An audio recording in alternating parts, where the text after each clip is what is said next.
Chancellor Olaf Scholz. He'll most likely be replaced by this man, Friedrich Merz. Decision which has to be taken only by the German government. This is something which we have to negotiate into deal with the Ukrainian government. During their meeting, Merz criticized the current German government for refusing to send long-range weapons to Ukraine. Throughout history, Germany has been one of the most important actors shaping the military, economic, and geopolitical dynamics in Europe. During the First World War, the Second World War, and beyond, Germany has always tried to shape Europe, for better or worse. Many moves were made over time. Some defended Hitler's Germany, others argued for a United States-backed Europe, and still others were in favor of Soviet Russia. Nevertheless, Germany's policies with the United States shaped Europe in the post-Cold War era. After the Soviet collapse, Germany pursued a policy of balance with Russia and developed good relations, until the invasion of Ukraine. Even then, Germany was hesitant to make a move against Russia due to some internal reservations. Under Scholz, these reservations were partially overcome, and Germany started to become one of the strongest actors providing the most support to Ukraine. However, this was not enough. Germany's weakening foreign policy had made it ineffective against Putin. In addition, Germany's army was incapable of renewing itself in this process. The population was shrinking, and the army was aging. While none of Germany's moves were a solution to the concerns created by the invasion of Ukraine, they did not lead to a clear outcome for Ukraine either. Because Germany did not want to leave Ukraine alone, nor was it willing to push Putin to his limits. Choosing one or the other was perhaps the solution, for better or worse. However, Germany's policy towards Russia changed overnight. The conservative Friedrich Merz won the election and sent a new message from Berlin to Europe. Full support for Ukraine, tough stance on Russia. The new German chancellor, who won the elections and is being hailed as a new hope for Ukraine, is set to become Kremlin leader Vladimir Putin's next nightmare. Conservative leader and new chancellor Friedrich Merz has won the elections in Germany, and Europe has taken a new turn. It is not yet clear exactly what the new German government will look like, or how much Merz will be able to reshape German politics as he sees fit.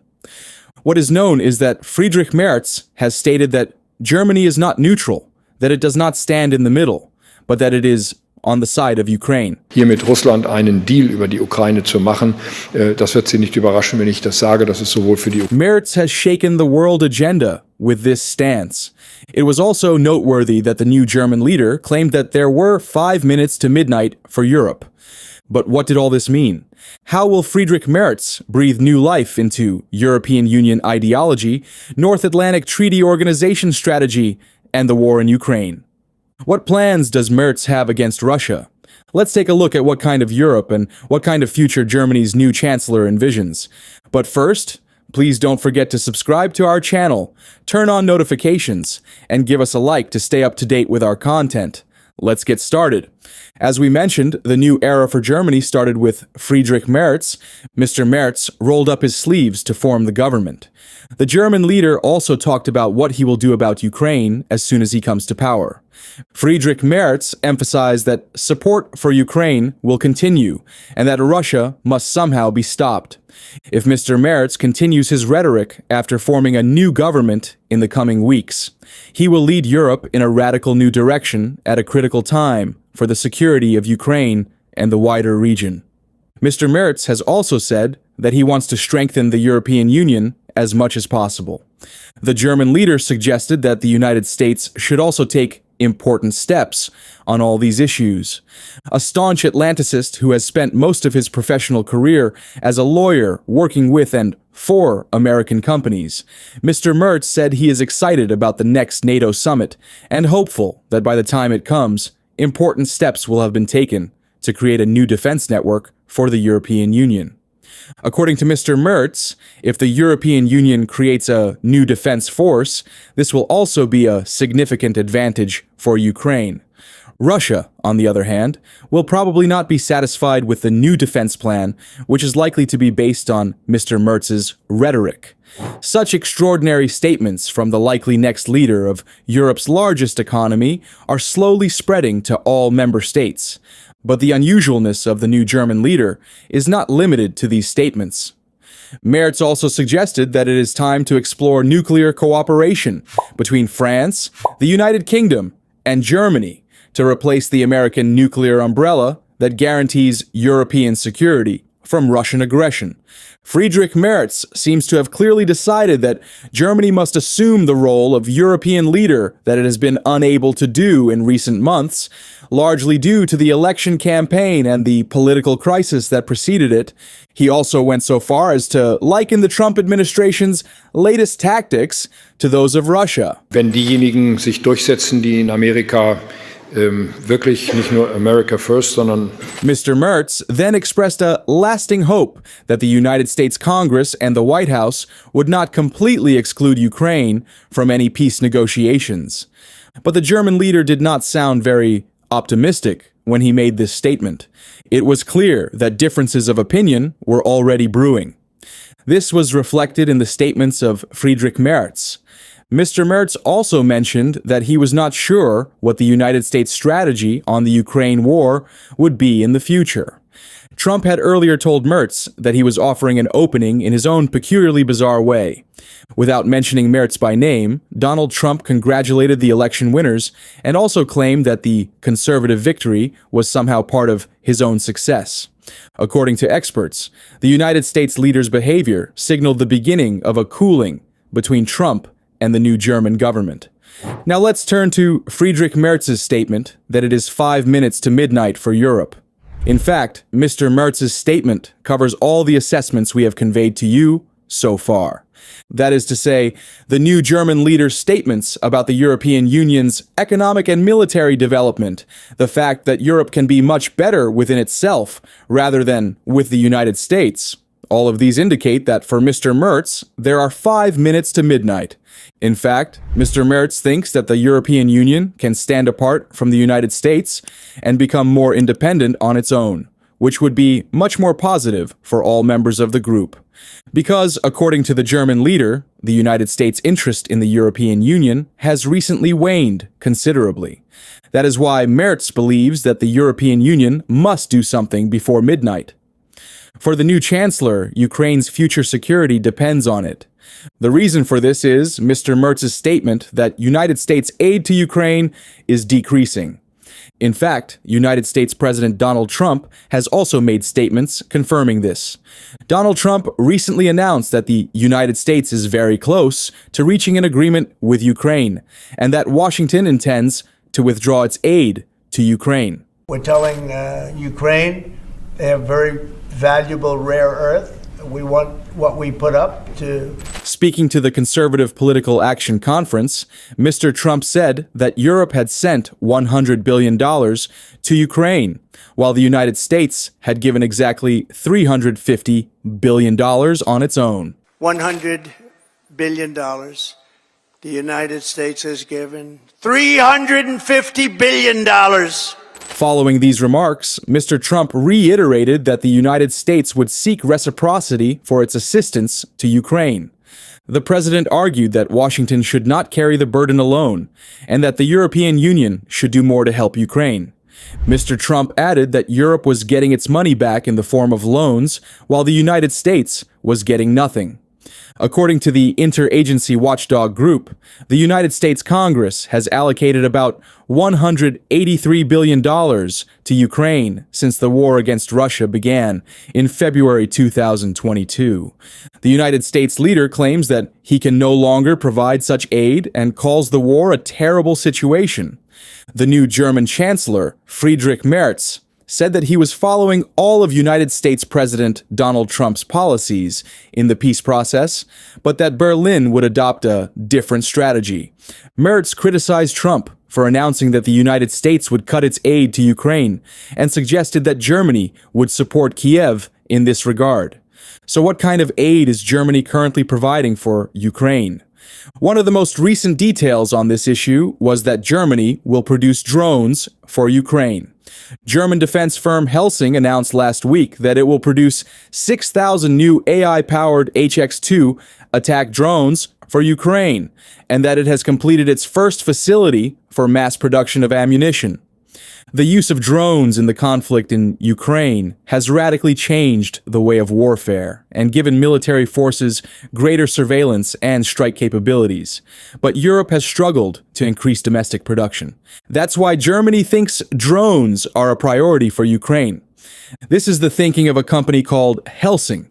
Helsing claims that its resilience factory in southern Germany is the first in a series of highly efficient production facilities designed to provide nation-states with local and sovereign production capacities for drones. The company said it plans to build facilities across Europe with the capacity to increase production rates to tens of thousands of units in the event of a conflict.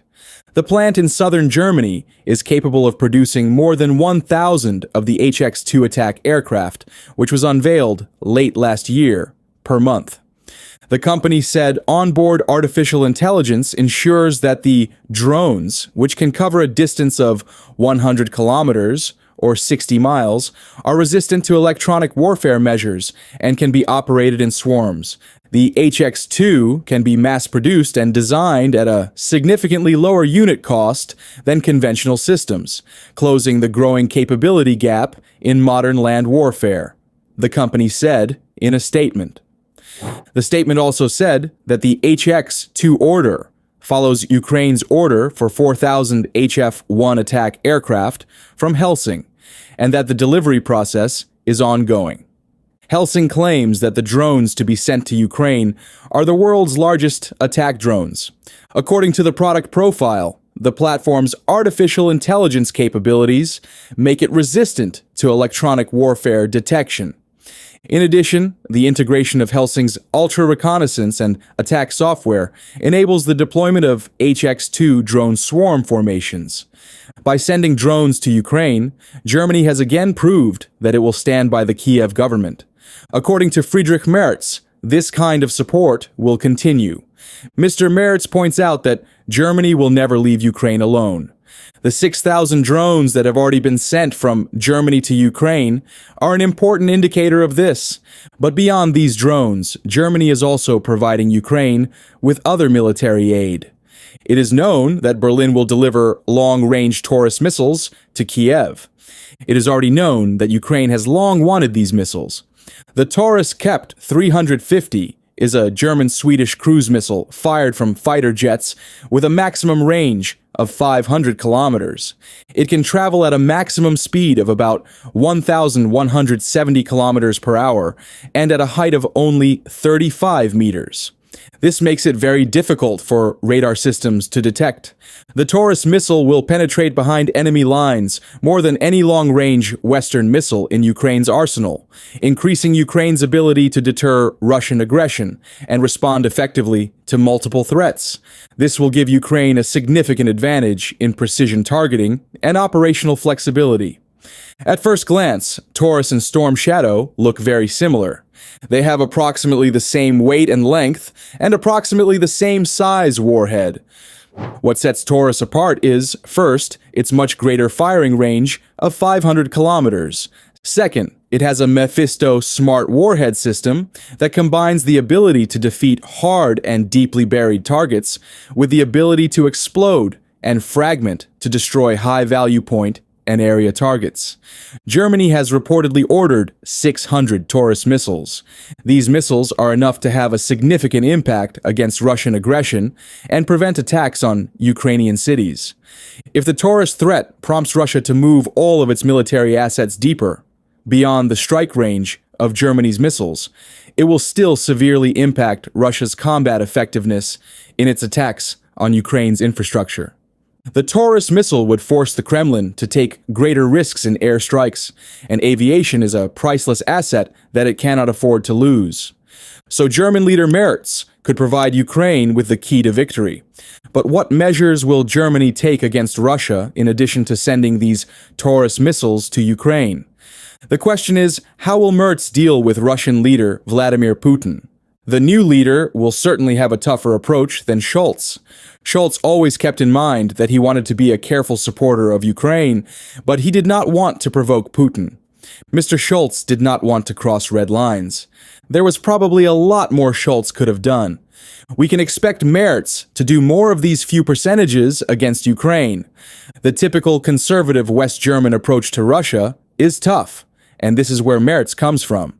So Merz will take Germany in a different direction from that of the current Chancellor Olaf Scholz. By 2021, it may not even resemble the Germany that Angela Merkel, also from the CDU-CSU, led for 16 years. Last month, Merz, with the support of the far-right Alternative for Germany party, pressed the German parliament for new immigration measures. This was a clear departure from Merkel's Wir schaffen das pledge to accept refugees. Friedrich Merz is the opposite of Angela Merkel in terms of rhetoric and approach to politics. They have a very special relationship. Friedrich was on the rise in the Conservative Party in the 90s, and in parallel with Angela Merkel's rise, he was in a powerful position as the chairman of the CDU-CSU parliamentary group in the early 2000s. At one point, Angela Merkel fired Friedrich Merz from his position as group leader. Merz, in a very angry state, quit politics and followed Angela Merkel's chancellorship from the sidelines. Merz was very critical of her actions. Mr. Merz adopted a very different strategy when he ran for the party leadership after Angela Merkel resigned. This means a more traditional conservative approach, whereas Merkel is seen as someone who is really integrated in the middle and very understanding of her political opponents. According to political experts, Merkel was a politician who was not arrogant and did not look for unnecessary fights.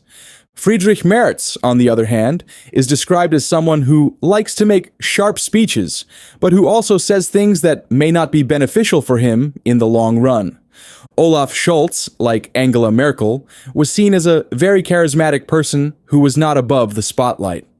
The difference between all these leaders, according to experts, was that Angela Merkel was humble in her approach, an uncharismatic appearance, and Olaf Scholz was rather arrogant in his uncharismatic appearance. Mr. Merz is a completely different figure. Given all these characteristics, it is expected that Mr. Merz's attitude towards the Russian leader will also become quite harsh. It is also thought that there is another leader in Merz's future target besides Putin. This person is clearly Chinese President Xi Jinping. Germany's car manufacturers are highly dependent on the Chinese market. This has led Scholz to bend to Beijing's wishes, for example by lobbying against Chinese EV taxes. Merz will take a tougher line against China and has made it clear to car makers that they should not come crawling to him if Asian investments boom. Merz, who wants to take a stronger stance against Russia and China and rekindle old friendships with European Union leaders, has a lot of work ahead of him if he wants to connect the German export economy to global growth centers like the Mercosur countries, Mexico, or Southeast Asia. Merz recognizes that a functional Franco-German axis could create more trade agreements, more certainty for companies, and a stronger Europe. The Christian Democrat has also signaled a tougher approach towards China, or at least he acknowledged that the German economy is too dependent on Beijing's inconveniences and demands. How hawkish Merz's approach to trade will be, however, will depend on who he ends up with as a coalition partner. The victory of Merz's Christian Democratic Union means that Berlin will be allied on agricultural policy, both with the largest political bloc in the European Parliament, the European People's Party, led by Bavarian State Councillor Manfred Weber, and with European Union Agriculture Commissioner Christoph Hansen. Merz's chancellorship could also mean that the conservative opposition will again meddle with Germany's notorious debt limit. The limit aims to keep the government's annual deficit spending at or below 0.35% and is seen by many as the reason for the poor state of the country's infrastructure. Merz also argues that it would have a critical impact on the outcome of a major transnational banking war that could test European Union ideals. Merz holds the keys to significantly boosting Europe's defense capabilities in the coming years. As Trump pressures Europe to increase military spending, many in Brussels are anxiously awaiting Germany's approval for the European Commission to borrow money on behalf of member states. Over-indebted countries such as France, Italy, and Spain, which have failed to meet NATO's defense spending target, argue that getting free money from Brussels is the only way to dramatically increase military spending without making politically unpopular cuts in other budget areas. Merz warmed up to this idea during the election campaign, and his supporters hope that his support will overcome opposition from frugal allies like Austria and the Netherlands. In short, the new German Chancellor, Friedrich Merz, is set to breathe new life into his own country, Ukraine, and the European Union as a whole. At least this is what Mr. Merz is saying. In the time to come, we will see more clearly which of these statements he will fulfill or not. Thank you for following us.